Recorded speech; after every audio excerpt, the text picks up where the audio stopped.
ثم الوزارات.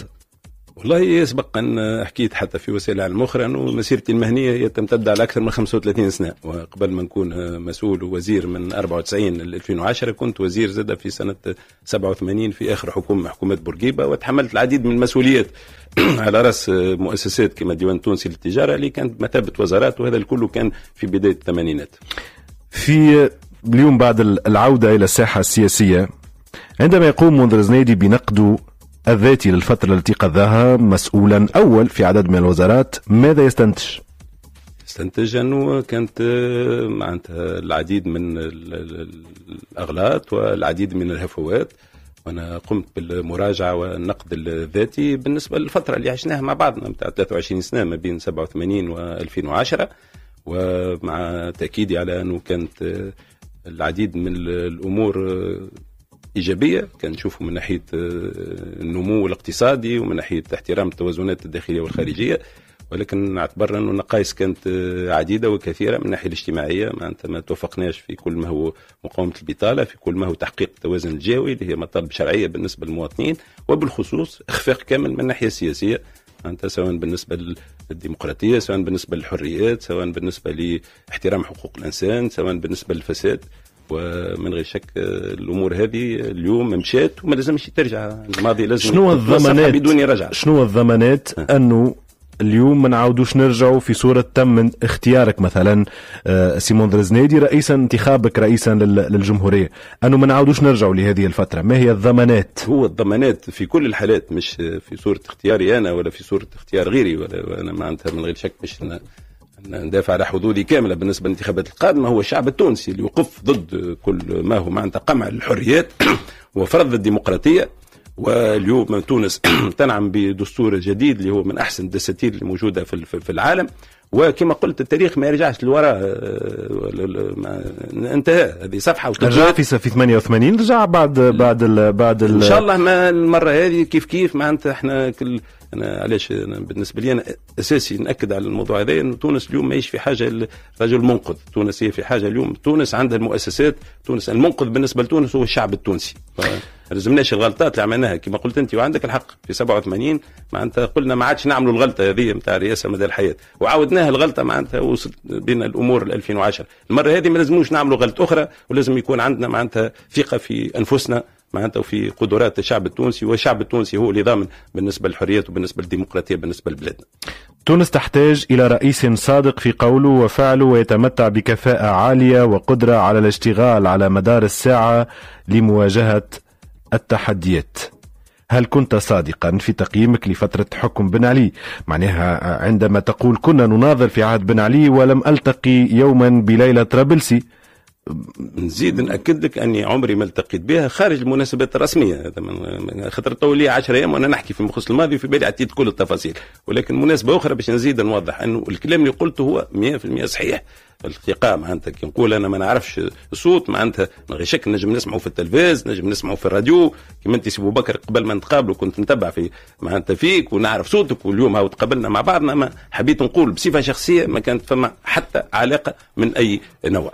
كي نتكلم انا على الانجازات لا معها لا مع عائلتها سي منذر الزنيدي؟ لا الناس اللي عايشه في المجتمع مهما كان بكل صفه تتلاقى انت وياهم، والغايه معناتها حتى كي تتلاقى انت وياهم انه ديما وانت مسؤول مصلحه البلاد العليا هي اللي ما بين عينيك ومصلحه المواطنين والمواطنات. ونجم ناكد لك انه دائما معناتها نقطه معناتها الحسم كانت هذه، معناتها عمري ما خدمت لا مصلحه لا شخص لا عائله، خدمت ديما مصلحه المواطن. كان ينجم وزير في عهد بن علي سي منذر الزنيدي؟ صراحه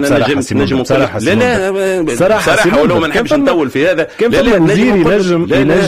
لا منذر الزنيدي عنده سمعك النهار قالوا لي سي منذر انسان طيب وانساني ينجم يكون رئيس جمهوريه فقط خاطر انساني. قلت لا، ما رئيس جمهوريه ما ينجمش يكون انساني، انا كمسؤول دائما كنت انساني، ولكن في نفس الوقت كنت ديما حازم، وعمري ما سمحت باي خرق بالنسبه للقانون ولا اي تجاوز بالنسبه معناتها للنصوص اللي يمكن معناتها باش اليوم نعتبروه من باب الاخطاء اللي تتكلم عليها، والنجم اليوم نعتبروه من باب الاخطاء اللي تتكلم عليها، والنجم بالنسبه لهذا نذكر لك كل المسؤوليات اللي تحملتها سواء كوزير الصحه، كنت في التجاره، كنت في السياحه، كنت في السياحه وفي التجاره وفي الصحه وفي النقل وفي القطاعات هذه الكل. اين استثمرت عائلات الطرابلسيه وجيرانها؟ سامحني خاطر نقاطعك في الكلمه، نقول لك مع المعذرة سي أبو بكر، نقول لك التجارة التونسية راهي تجارة حرة معناتها، سواء بالنسبة للتوريد وبالنسبة للتصدير. الاستثمار معناتها في المجالات هذه معناتها راهو مبني على حرية الانتصاب ولا حرية التوريد ولا حرية التصدير، ونفس كل المواطنين عندهم نفس الحدود بالنسبة لهذا. نفس الشيء في الصحة، نفس الشيء في السياحة. كما قلت لك دائما معناتها عنواني الوحيد كان احترام القانون، ومعناتها احترمت القانون في كل قراراتي، وكي عندي معناتها موقف نتشبث به وندافع عليه نعم. بكل حزم. انت كنت في فرنسا منذ مارس 2011 ورجعت لتونس قبيل الحملة الانتخابية. كانت عندك قضية وتم حفظها؟ تم عندي قضية تحكم في فايدتي بعدم سماع الدعوة فيها. أخذت قضية كانت مبنية على حتى شيء، مش لازم ندخل في التفاصيل. بكل صفة القضاء نظر في الموضوع هذا، وأنا نحترم القضاء التونسي ونحترم القرارات نتاع القضاء التونسي. وأنا طلعت لفرنسا كما قلت أنت في مارس لأسباب مهنية، مشيت اشتغلت غديكا، وكانت فترة بالنسبة لي أنا باش نراجع نفسي، باش نحاول نفهم كيفاش وصلنا ل 14 جانفي، باش أنا بيدي نجم نفرز ما بين الشيء الإيجابي والشيء السلبي، وبالخصوص باش نستعد بالنسبة لي ونفكر في فترة المستقبل. ما كانش هروب يصلح بتونس، عمره ما كان هروب، وجاوبت على هذا من قبل معناتها في أنا عندي سؤال في هذا. تفضل سي. متهم في قضية وما حضرش، وقت ما يحضرش المتهم لسان الدفاع المحامي في القانون التونسي هكاك ما رفعش المحامي، ما يدافعش على موكله. فما النيابه العموميه اللي هي مقدمه والقضيه اللي هي وفما القضاء. معناها سؤال خليه حتى في المطلق سيمون درزنادي، كيفاش تحفظت القضيه وانت ماكش حاضر والمحامي نتاعك ما ينجمش يدافع عليك؟ كيفاش ابو بكر اذا متضلع عندي في امور القانون؟ سامحني انا بيدي بحكم انه ممكن عالجت الموضوع هذا، انا بيدي معناتها متكون شويه في المجال هذا. نحب نقول لك انه فما زوج مراحل، فما مرحله التحقيق وفما مرحله المحاكمه. نعم. بالنسبه لمرحله التحقيق في مستوى دائره الاتهام وفي مستوى التعقيب، المحامين يقدموا التقارير، والمحامين نتاعي يقدموا كل التقارير اللي تبين ما عندي حتى مسؤوليه في الموضوع هذا. مع المعلومه انه مانيش نرجع للتفاصيل نتاع القضيه. شنو هي الوزاره كريت عماره على اساس عندها 4 ادارات عامه جديده وعندها مصالح جديده، خاطر وزاره التجاره عمرها ما توسعت معناتها في النشاط نتاعها كما في الفتره معناتها اللي كنت انا. كان ترجع اليوم للسيت ويب نتاع وزاره التجاره كل البرامج اللي موجوده في السيت ويب الكل هذيك بدات معايا معناتها على اساس الوزاره باش تكري. الوزير مش لاهي انا الوزير كوزير التجاره كنت لاهي نحمي في القدره الشرائيه اللي اليوم معناتها ان شاء الله تكون فرصه باش نحكيوا عليها قداش تهرات. وانا البارح كنت في التجروين، والبارح كنت في القاسرين، والتقيت بالمواطنين في الاسواق وفي الشوارع، ونسمع المواطنين يشكيوا بالنسبه للقدره الشرائيه وتهريت القدره الشرائيه وتطور الاسعار. انا كي كنت وزير التجاره مسؤوليتي كانت معناتها المحافظه على مستوى تطور الاسعار. كما كنت وزير التجاره زاد ندفع في تصدير معناتها المواد التونسيه نحو الاسواق الخارجيه. ووقتي انا معناتها الصادرات نتاع الخيرات كانت تنمو ب 17 و 18%، وقت اللي اليوم نشوفوا معناتها نسبه التغطيه بالنسبه للميزان معناتها التجاري وبالنسبه للميزان الغذائي كيفاش ده. الوزير ما يتلاش بكريان العمارات وامور هذه امور عاديه. ورغم هذا كما قلت لك تقرير كامل تقدم لدائره الاتهام وتقدم معناتها للتعقيب، والتقرير هذا كان امام اللجنه نتاع المحاكمه، وعلى ضوء التقرير هذا حكم بعدم سماع الدعوه. وفي بالي بالموضوع هذا جاوبت بصفه نهائيه وبكل التفاصيل فيما يخص الموضوع هذا، مع التاكيد انه راهو اليوم انا بحذاك خويا ابو بكر على اساس نحكيو انا اليوم مترشح للانتخابات الرئاسيه. انا اليوم عندي معناتها تصور بالنسبه للحلول الممكنه بالنسبه لبلادنا اللي اليوم في وضعيه جد صعبه من الناحيه الاقتصاديه ومن الناحيه الاجتماعيه، والموضوع هذا نتاكد منه كل منزور معناتها جهه جديده. كما قلت لك كنت في منزل عبد الرحمن، كنت في بنزرت، كنت في القاسرين، كنت في التجروين، كنت في سقيت سيدي يوسف. البطالة، الفقر، المواطن اللي يشكي، المواطن اللي تشكي، الناس اللي تنتظر في الحلول، والحلول اللي تو ما زالت ما جاتش.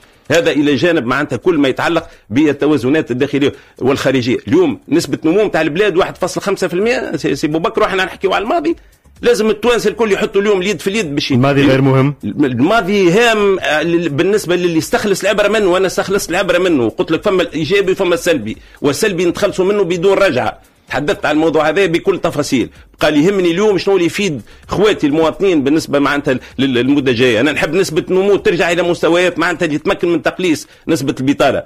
1.5% نسبة غير مقبولة. 5% القديمة مش مقبولة، لازم نوصلوا إلى 7%. ما التونسي اليوم كي يحط راسه هكا ويخمم شوية يقول شبيكم البارح في الأيامات كنتوا مسؤولين وبهذه العقلية وبالكفاءات اللي تقولوا عليها، وهي كانت فما كفاءات صحيح، أما ما وصلتوش للنتائج. شنو اليوم تجيو باش تقدموا حلول، معناها حلول من تجربة الفشل، استنتجتوا تقولوا استخلصتوا معناها وفهمتوا علاش انتم كنتوا فاشلين، واليوم جيتوا باش تقدموا حلول. ماني قلت لك سي بوبكر فما الفشل في حاجات وفما نسبة من التوفيق في حاجات أخرى والنجاح في نسبة النمو. مانيش نرجع على الماضي، تجبرني باش نرجع على الماضي، ما نحبش نرجع على الماضي. نقول لك معناتها نسبة نمو على مدة 20 سنة كانت 5%، نقول لك معناتها نسبة مديونية كانت في حدود 36%، نقول عجز الميزانية كان في حدود 1.1%، وقت اللي اليوم عجز الميزانية في مستوى 6%، وقت اللي اليوم عجز ميزان المدفوعات في مستوى 8%، وقت اللي معناتها 6000 مليار اللي كانوا موجودين اليوم ما عادش موجودين،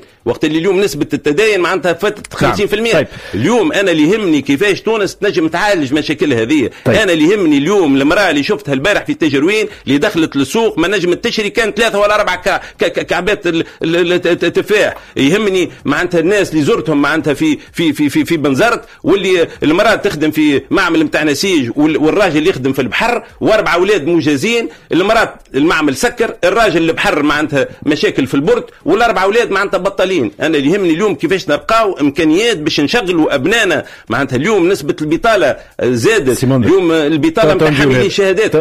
تنجيو البرنامج. هذا الموضوع اللي يهم الرأي العام اليوم في الوقت الحاضر. احنا معتزين بالجو هذا معناتها المنعش من الناحية السياسية الديمقراطية الحريات، ولكن اليوم لازم حلول بالنسبة للمشاكل الحياتية بالنسبة للمواطنين. طيب سيمون درزنيدي تنجيو من بعد شوية لبرنامج سؤالي. ما خممتش تلت هذه الفترة في الخروج من السباق؟ كلام تحكي أنه أخبار حول دعوتك إلى الانسحاب مقابل منصب وزاري، ربما حتى أنك تكون قيادي بارز في حزب من الأحزاب مقابل الانسحاب لصالح الكلام هذا ما عنده حتى أساس من الصحة.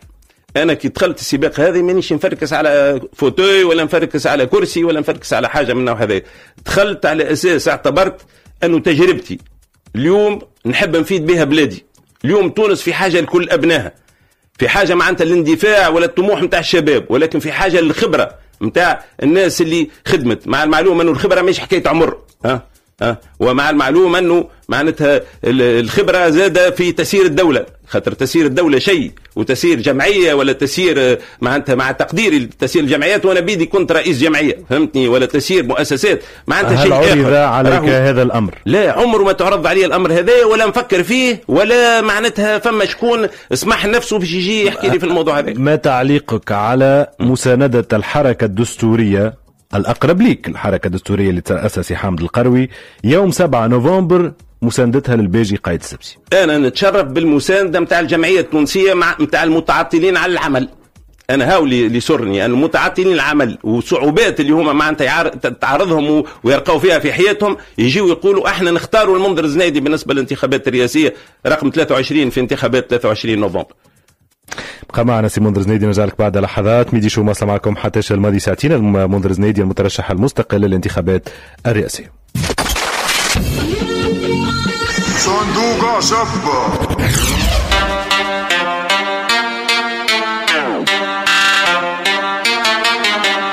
يا أهل إفريقيا، لما تحتجون على القمامة المنتشرة في ربوع الولايات؟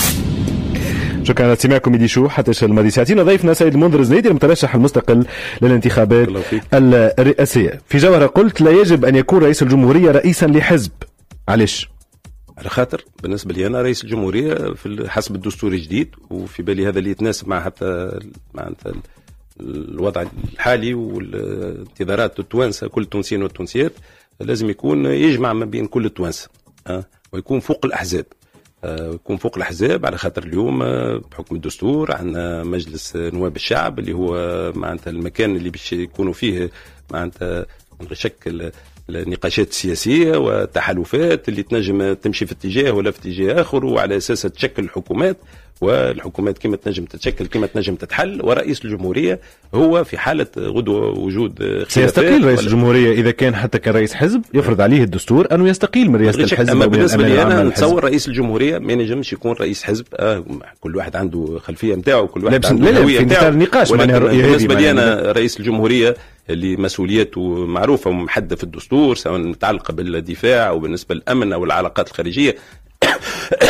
بالنسبة للمسؤوليات المباشرة ومسؤوليته الغير مباشرة، رئيس الجمهورية هو رئيس الدولة، والدولة هي الراعية بالنسبة وهي الضامنة بالنسبة للحقوق أساسية، كما الحق في الصحة، كما الحق في المساواة ما بين الجهات، ما بين المرأة والرجل.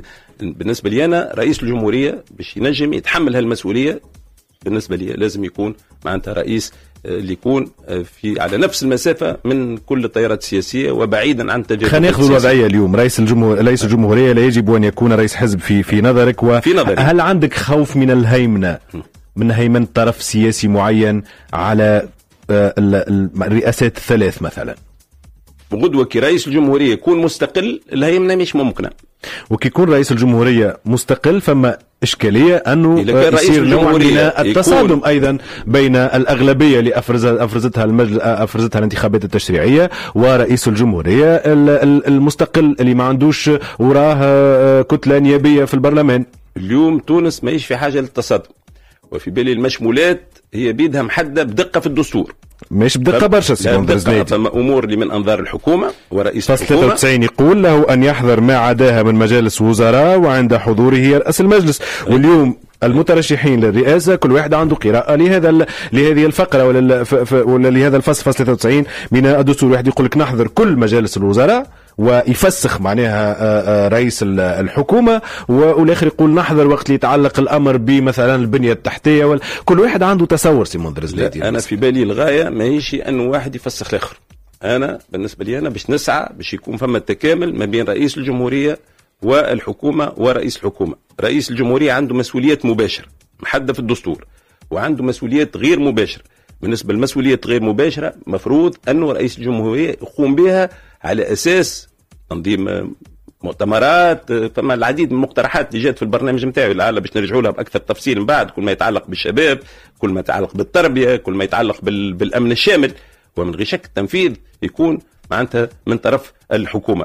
انا في بالي اليوم في تونس حاجتنا بانسجام كامل داخل السلطه التشريعيه، داخل السلطه التنفيذيه، وانسجام ما بين السلطه التنفيذيه والسلطه التشريعيه وباقي الاحزاب ممكن اللي مش ممثله في مستوى مجلس نواب الشعب الى جانب هذا الانسجام. هل يمكن ان يامنوا طرف ساعات تقع في تصادم مع الاغلبيه؟ معناها مش بالضروره منذر زنيدي باش يكون رئيس جمهوريه، ما نعرفوش شكون باش يكون رئيس جمهوريه. نجم يكون هذا الرئيس المستقل يكون في تصادم كبير ايديولوجي وسياسي مع الاغلبيه في البرلمان. احنا كان نحبوا نتجنبوا التغول والتصادم، نمشيو في الرئيس المستقل هو اللي نجم يضمن أنه على نفس المسافة من كل التيارات السياسية. ولهذا معناتها نزيد نأكد لك أنه بالنسبة لي أنا بالنسبة للانتخابات هذه وبالنسبة لرئاسة الجمهورية، رئيس الجمهورية معناتها الأنسب هو رئيس الجمهورية اللي يكون مستقل وعلى نفس المسافة من كل الأحزاب. الباجي قايد سبسي ما نجمش يكون على كل أو على نفس المسافة من كل الأحزاب. اللي يختاروا الشعب التونسي نجم يكون، مش هذا الموضوع. أنا نقول في نظري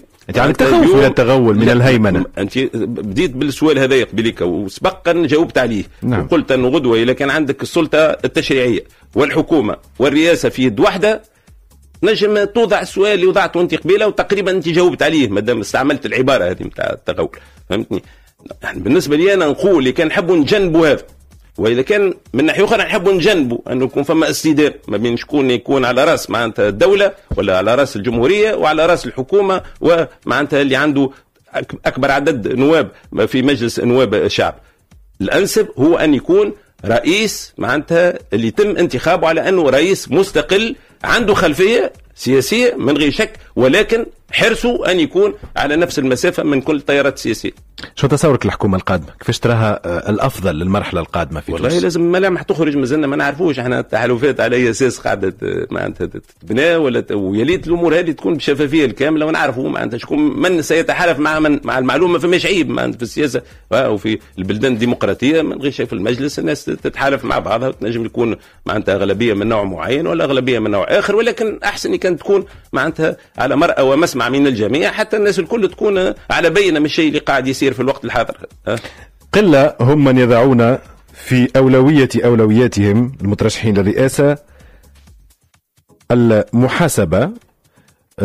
بن علي في السعودية حتى حد ما لقى حل، وهناك مطالب ولو أنها خفت معناها في تونس وخفت صوتها بإرجاع بن علي والمحاسبة والأموال المنهوبة اللي خارج تونس اللي تنهبت في عهدكم سي منذر الزنيدي. شنو رأيك في هذا، وهل هو من أولوياتك الموضوع هذا؟ والله أنا عهدي مازال متواصل، وأنا تولدت في 1950 وكي ربي معناتها باش قرر هذاك شيء آخر، ولكن معناتها أنا راني الفترة هذه عهدي زاد. حبيت نقول لك مانيش العهد نتاعي، وسبق أن قلت لك أن المسؤولية تحملتها من عمري. في عهد تحملكم للمسؤولية. لا بينت لك خويا أبو بكر أن المسؤولية تحملتها رو من زمان. نعم. أنا في 1980 كنت في مسؤوليات سامية معناتها في مستوى وزارة الاقتصاد الوطني. هذا بالنسبة للموضوع الأول.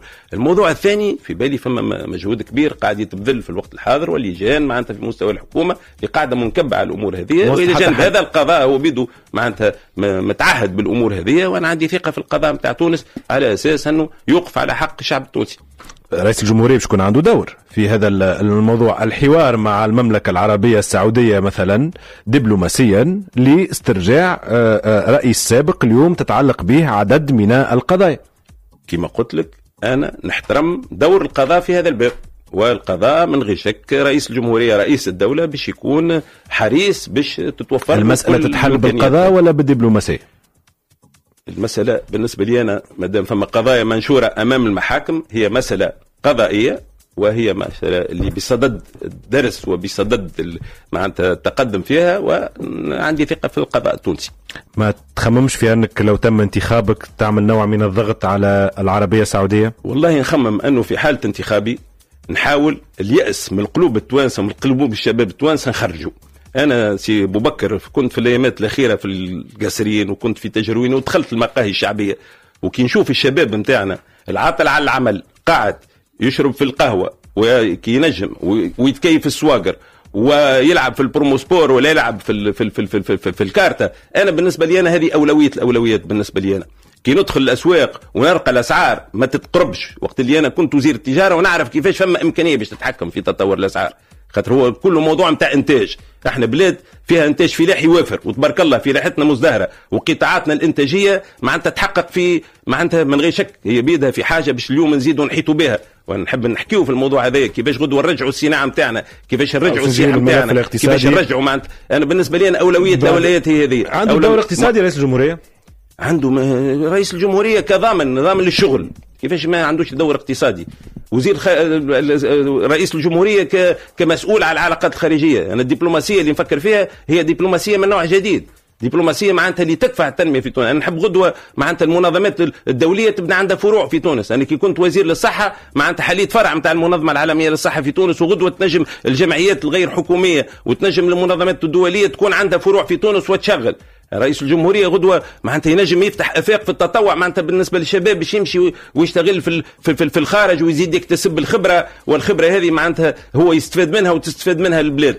من غير شك رئيس الجمهوريه قلت لك رئيس الجمهوريه ورئيس الدوله، والدوله هي الضامنه بالنسبه للعديد من الامور، منها موضوع الشغل وموضوع معناتها المساواه ما بين الجهات والمساواه ما بين ضامن ايضا الاسترجاع بن علي من السعوديه. سامحني، ضامن ايضا الاسترجاع بن علي من السعوديه. هو ضامن الكل ما يفيد الشعب التونسي وكل ما يتعلق بتطبيق الدستور النموذج وتبارك الله الدستور الرائع اللي اليوم عند الشعب التونسي. لو تم انتخابك رئيسا للجمهورية أولوية الأولويات بالنسبة لك؟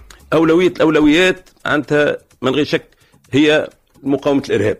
أنا اليوم الإرهاب الحاجة اللي هي غريبة تماما على تونس، واللي اليوم معناتها للأسف معناتها في المدة الأخيرة في نبر، وأنا البارح حتى مشيت زرت معناتها في ولاية الكاف حتى العائلة متاع الشهيد سقراط الشيرني، ونحب نترحم على أرواح كل شهداء تونس، من الجنود، من الأمن، من المواطنين الأبرياء، ونقول انه الارهاب لا سبيل اليه معناتها باش ينجم يرقى ارض معناتها في تونس، ولازم المقاومه نتاعو تكون اولويه الاولويات بالنسبه لنا، كما الارهاب كما زاد الجريمه المنظمه والاشكال الجديده نتاع الجريمه المنظمه اللي تنجم عندها ارتباط هي بيدها معناتها كل ما يتعلق بالارهاب. والنقطه الاولى في برنامجي هي بلد ينعم بالامن والامان، وعندي في هذا الباب العديد من المقترحات سواء بالنسبه للعقيده الدفاعيه او بالنسبه لاعاده هيكله بالنسبه لكل ما يتعلق بالامن وبالنسبه للجيش، الى جانب العديد من القرارات الاخرى معناتها احداث ومركز للدراسات الاستراتيجيه اللي ينكب على الدراسات في هذا المجال، خاطر حتى نوع الحروب تبدل. احنا الجيشنا حتى التنظيم تاع الجيش نتاعنا هو كان منظم على اساس الوي، او اليوم معناتها التنظيم هذا مش مناسب كي عندك انت باش تقاوم الارهاب. احتمال كان مناسب كي عندك إمكانية حدوث حروب ما بين جيوش تابعة للدول. اليوم معناتها الخطر ولا غير الخطر اللي استعدنا له، ومن الناحية هذه لازم نتقدموا في دراسات استراتيجية في هذا الباب، كما زاد مواضيع أخرى تتعلق. لازم قواتنا المسلحة والأمن والجيش لازم نحيطوها بكل العناية اللازمة، ولازم نكبوا على الأوضاع الاجتماعية متاع معناتها هذا جنود تونس وأمنية تونس والعائلات متاعهم. وفي الباب هذا عندي العديد من المقترحات الأخرى. أنا إن شاء الله خلال الأيام القادمة باش ننظم ندوة صحفية باش نسلط فيها المزيد من الأضواء على الخمسة محاور أساسية متاع البرنامج اللي هي في 23 نقطة، وكل نقطة فيها 6 ولا 7 نقاط. طيب ابقى معنا الأخبار ثم نواصل معكم ونستقبلوا في الجزء الثاني ضيفنا المترشح للرئاسة ومرشح حزب تيار المحبة سيد محمد الهاشمي الحامدي. مازال دارجين بعد شوية باش يكونوا مخصصين خاصة لنظرتك ورؤيتك للسياسة الخارجية وأيضا للاقتصاد. السيد منذر زنيدي المترشح المستقل للانتخابات الرئاسية، وسؤالنا حول السياسة الخارجية، وباش نطرح سؤال متعلق بليبيا. كيفاش ترى دور تونس في الوضعية الليبية، في الملف الليبي، في الانقسام الليبي، في انتشار السلاح الليبي؟ هل لتونس دور؟ بارك الله فيك. قبل كل شيء نحب نقول أني متأسف كثير للوضع اللي موجود في ليبيا، ومعناتها يليت يوصلوا إلى كف عن إطلاق النار في أقرب وقت، ونشوف عدد الضحايا اللي قاعد يمشي ويزيد.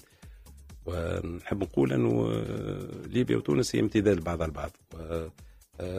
أنا بحكم أني تحملت مسؤولية في العديد من القطاعات نعرف شنو هي أهمية العلاقات التونسية الليبية بالنسبة للتجارة، بالنسبة للسياحة، بالنسبة للوافدين معناتها من ليبيا، وبالنسبة للسياحة العلاجية حتى كنت وزير للصحة.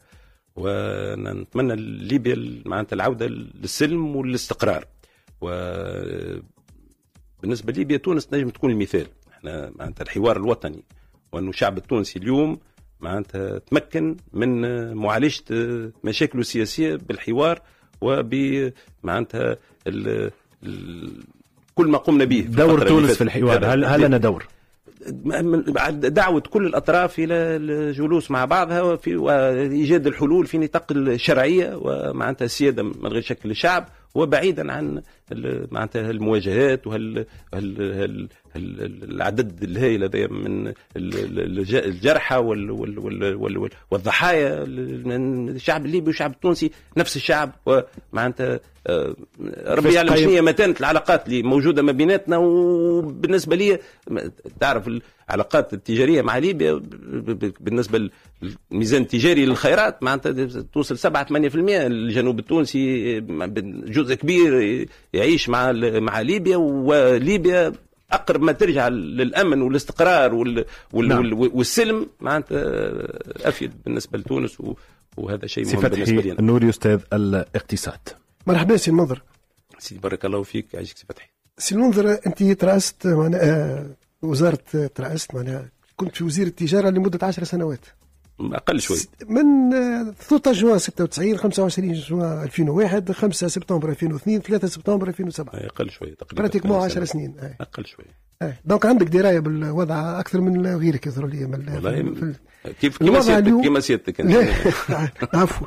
اليوم عندنا مشكل كبير في الميزان الدفعات وبالخصوص في الميزان التجاري.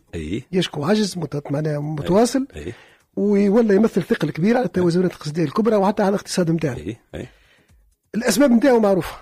الأسباب نتاعو معروفة، متأتية أساسا من العجز الكبير اللي عندنا في ميزان المحروقات ديفيسيت.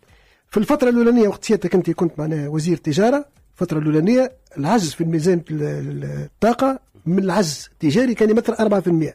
في الفترة الثانية متاعك يمثل 11%، والأسعار كانت منخفضة.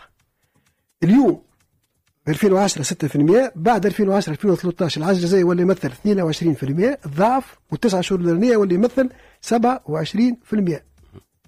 لو كان سيادتك أنت اليوم وزير تجارة في الظرف هذايا بالذات، كيفاش كنت تتصرف في وزارة التجارة؟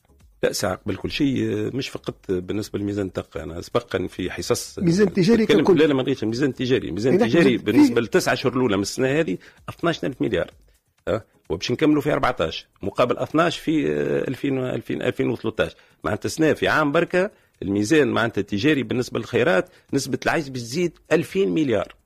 إلى جانب هذا معناتها الميزان الغذائي، الميزان الغذائي اللي وقت اللي انت ذكرتني بالفتره اللي كنت فيها وزير التجاره، نسبه التغطيه بالنسبه للميزان الغذائي كان في حدود 100%. معناتها نصدروا اكثر من اللي نوردوا بالنسبه للمواد الغذائيه. اليوم معناتها عندك عجز في حدود 1500 مليار بالنسبه للميزان، مربوط بالعديد من الاشياء. هو الميزان التجاري وزاره التجاره شنو في الاخر تقدم الفاتوره، هو الانتاج اون امون معناتها قبل، وتجي في الاخر معناتها تجي ترقى الميزان التجاري. نسبه التغطيه اللي قاعده تدنا تقريبا ب10 نقاط نسبه التغطيه الدنات. والى جانب هذا معناتها الاداء نتاع مختلف القطاعات اللي هو في تراجع، وهذا من الشيء اللي يحير. تكلمت قبيل انا تكلمت على نسبه التغطيه بالنسبه للميزان التجاري، تكلمت على نسبه العجز بالنسبه للميزان المدفوعات اللي هي في حدود 8%، وقت اللي معناتها في العاده ما نفوتوش 2.5 2.6%. وهذا من الشيء اللي يجعلني نقول اليوم الاولويات باش نكبوا على الاوضاع الاقتصاديه والاجتماعيه في البلاد. تكلمت يعني على موضوع الطاقه، لازم تعرف انه معناتها اليوم العجز في حدود 3 ملايين و500 ألف طن، وقت اللي كان العجز في حدود 500 ألف طن فقط. في ظرف 3 سنوات و4 سنوات العجز ضرب 7 مرات. لا دخل الوزير في هذا ولا الحكومه في هذا؟ لا مش مسألة الموارد الطبيعيه. لا مش لا سامحني، هي الكل حكايه انتاج. لا وحنكه في التصرف القطاعات، سامحني. لا اليوم تونس قادره باش تغذي ولادها الكل. مساله برمجه بالنسبه للانتاج، مساله زاد تنظيم مسالك التوزيع، مساله معناتها التحكم في الكلفه بالنسبه للانتاج، والامور هذه كما زاد في في في في في في, في باقي القطاعات. فيما يخص مش فقط معناتها كانه امر معناتها مفروض علينا ولازمنا نقبلوا الامر اللي موجود. لا، بامكاننا بسياسات اللي تكون سياسات نشيطه باش نعاودوا نرجعوا القطاعات الى حركتها المعهوده، ولازمنا نقوموا بالشيء هذا. نرجع لقبيلك في تدخل. سامحني بالنسبه لمجال الطاقه، نحب نقول لك انه كيفاش انت الطاقه تقول لي الاستهلاك يزيد؟ لا، الاستهلاك ينجم ينقص. نجم نقول لك في سنوات معينه معناتها يحتمل ما بين 2000 و2010 معناتها الانتنسيتي انرجيتيك معناتها نقصت في تونس. كيفاش نقصت؟ على اساس معناتها 1000 دينار من الناتج الداخلي الخام في المقابل شنو هي الكميه نتاع الوقود ولا الكميه نتاع الطاقه اللي تستعملها. باش بالبرامج نتاع الاقتصاد في الطاقه، بالبرامج نتاع التحكم في استهلاك الطاقه، سواء في البناء ولا سواء في الصناعه ولا سواء معناتها في الفلاحه، ولا لازمنا نرجعوا للبرامج هذه اللي هي تحفظ المصلحه نتاع البلاد. في الفتره هذيك ما كانش عندنا 1,500,000 ليبي في تونس داخلين في الاستهلاك.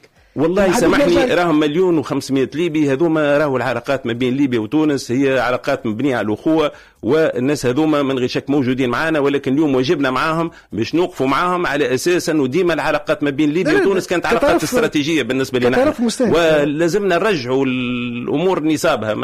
فيما يخص الاسعار والتحكم في الاسعار، انا كشوف الفتره اللي سيادتك كنت فيها والفتره الحاليه، ونشوف اللي صحيح في الفتره اللي كنت فيها كان المقدره الشرائيه بصفه عامه في الاقتصاد كانت متحسنه. بين 2002 و2006 كانت 1.9%، وبين 2007 وانت وقتها خرجت و2011 ولا 3.3%.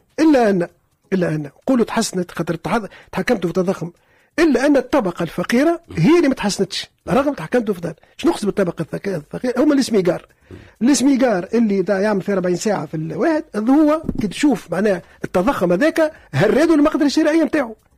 لأن في الفترة هذيك السياسة كانت معناها خدم لي فام دو ميناج، خدم لي جارديان، خدم اللي اليوم الناس هذوكم اللي خدموا بأسعار معناها ما كانت معناها رخيصة برشا، اللي المقدرة الشرائية نتاعهم رغم التحكم في الأسعار وقع معناها كما نقولوا محافظة عليها لا أكثر ولا أقل، ما زالتش بالنسبة للاقتصاد. اليوم الجماعة هذوكم اللي دخلوا في الحظاير ودخلوا في الواحد اليوم ترسموا والتكلفه نتاعهم نعطيك انا على الميزانيه نتاع الدوله بعد ما وقع ترسيم وبعد ما كانوا يخدموا كترافاي بريكير. اليوم الكتله نتاع الاجور تتجاوز 38% من حجم معناها الميزانيه الجمليه للدوله. من الاسباب نتاعها هو الناس هذوما اللي كانوا يخدموا في ظروف صعبه واللي ما تمتعوش بالانخفاض في التضخم المالي. لا هو حتى كان باش نواصل في الكلام اللي تقول فيه انت، هو حتى نسبه نمو اللي تحققت 1.5% منين متت ميزانيه الدوله، وميزانيه الدوله على اساس ميزانيه التصرف، معناتها هذيك هي اللي معناتها تفسر الزياده في نسبه نمو. ولكن هذه من المشاكل لازمنا نعالجوها. انا بالنسبه لي انا كوزير التجاره باش نرجع لك نحب نقول لك انا اولويات بالنسبه لي أنا كانت التحكم في تطور الاسعار، وبارك الله فيك انا اعترفت انه في الفتره هذيك كان تحكم تقريبا معناتها منقطع نظيع في التصور. انا كنت 7 متاع الصباح عندي بسطة واضحة على الأوضاع متاع الأسعار متاع المواد الأساسية في كل معناتها أسواق الجملة متاع ولاية الجمهورية. كانت عندنا سياسة نتكلم في مستوى وزارة التجارة أنا والفريق الإداري اللي يخدم معايا، خاطر زاد ما نعرفش إن شاء الله جينا فرصة نتكلموا على الناس ولاد الإدارة المئات الآلاف هذوما معناتها اللي ربي يعلم معناتها قديش حبوا بلادهم وخدموا بلادهم، واللي اليوم لازم معناتها نقولوا أنه معناتها كل التقدير اللي عندنا بالنسبة لهم هم في الفترة هذيك معناتها كل شيء في البطاطا ما تفوتش ال 480. بالنسبة لي أنا العظم ما يفوتش 80 مليم، كيف يطلع 90 مليم في رمضان فقط. بالنسبة للحم معناتها كي كان يفوت 9 دينارات ما نقدرش عليك نهبط الامكانيات الكبيره باش نتحكموا في نحب نشكرك سيمون درزنادي، بارك الله فيك. كون ضيفنا باش نسمحوا لضيفنا الموالي يكون ياخذ وقته الكامل. شكرا سيمون درزنادي مترشح المستقل. بارك الله فيك على دعوتك. شكرا جزيلا.